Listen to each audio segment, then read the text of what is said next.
नमस्कार, श्री कुकिंग रेसिपीमध्ये तुमचं सर्वांचं स्वागत आहे। आज मी सकाळच्या घाईगडबडीत होणारा असा झटपट असा नाश्ता बनवणार आहे। नवीन रेसिपी तर व्हिडिओ शेवटपर्यंत बघा।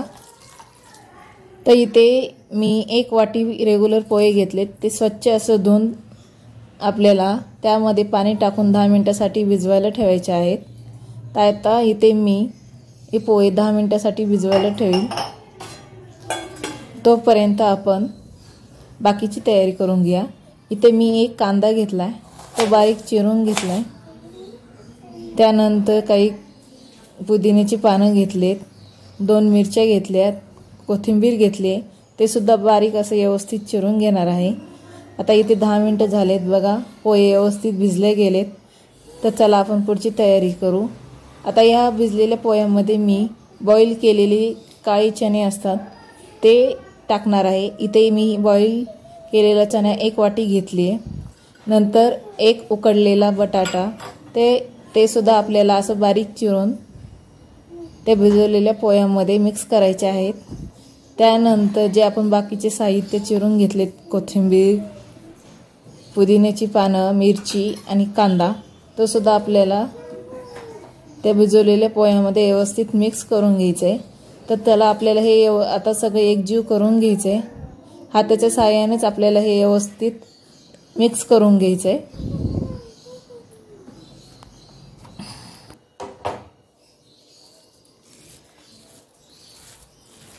तर आता इथे मी हे व्यवस्थित हाताने मिक्स करून घेते।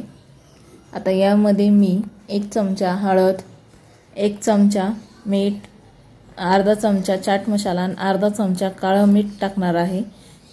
त्यानंतर त्यामध्ये मी बाइंडिंगसाठी 2.5 चमचे कॉर्नफ्लॉवर वापरणार आहे। तर इथे मी 2.5 चमचे कॉर्नफ्लॉवर टाकून घेते। कॉर्नफ्लॉवरमुळे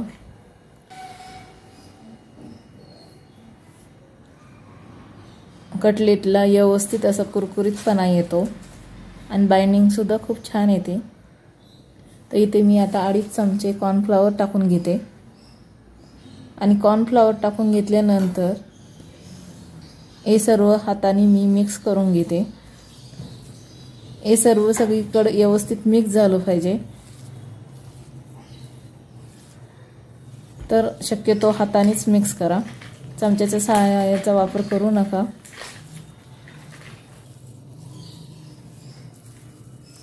बघा, हातानेच व्यवस्थित मी हे एकजीव करून घेतलं आहे।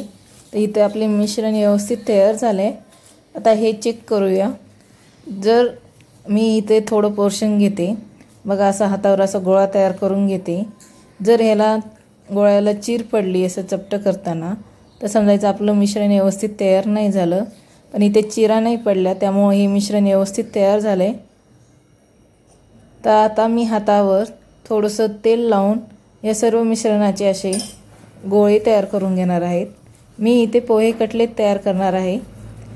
तर तुम्हाला इथे तुम्ही कोणतेही स्प्राउट बॉईल करून यात ॲड करू शकता किंवा कोणतेही व्हेजिटेबल ॲड करू शकता।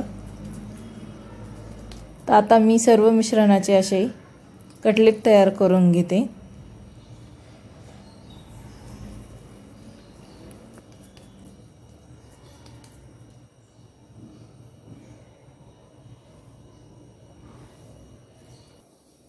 बघा, इथे मी सर्व मिश्रणाचे व्यवस्थित असे कटलेट तयार करून घेतले। आता हे आपल्याला फ्राय करून घ्यायचे। तुम्ही शॅलो फ्राय सुद्धा करू शकता, पण फ्राय केल्यामुळे दोन्ही साईडनी व्यवस्थित ते तळले जातात, आतून सुद्धा ते व्यवस्थित फ्राय होतंय।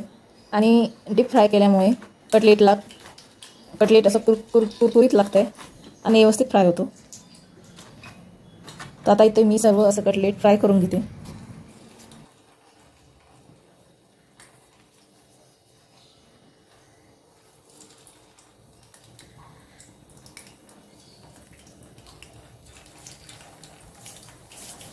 इथे तुम्हाला एक टिप, कटलेट तेलामध्ये टाकल्या त्याला बिलकुल टच करायचं नाही, नाहीतर ते तुटू शकतात।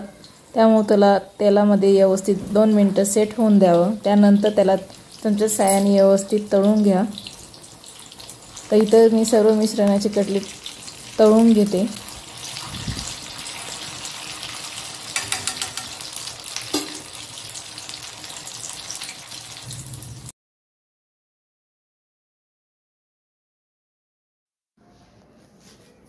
बघा इथे आवाजावरून तुम्हाला कळत असेल की कटलेट किती कुरकुरीत झालेत। ते थंड झाल्यानंतर तुम्हाला मी दाखवते किती मस्त असे फ्राय झालेत आणि असं खायला सुद्धा असे कुरकुरीत लागतात आणि व्यवस्थित आतपर्यंत व्यवस्थित फ्राय झालेत। आता इथे मी राहिले सर्व कटलेट तळून घेते। हे कटलेट तुम्ही दही जी हिरवी चटणी असते त्यासोबत किंवा टोमॅटो केचप सोबत खाऊ शकता किंवा असे सुद्धा खाऊ शकता।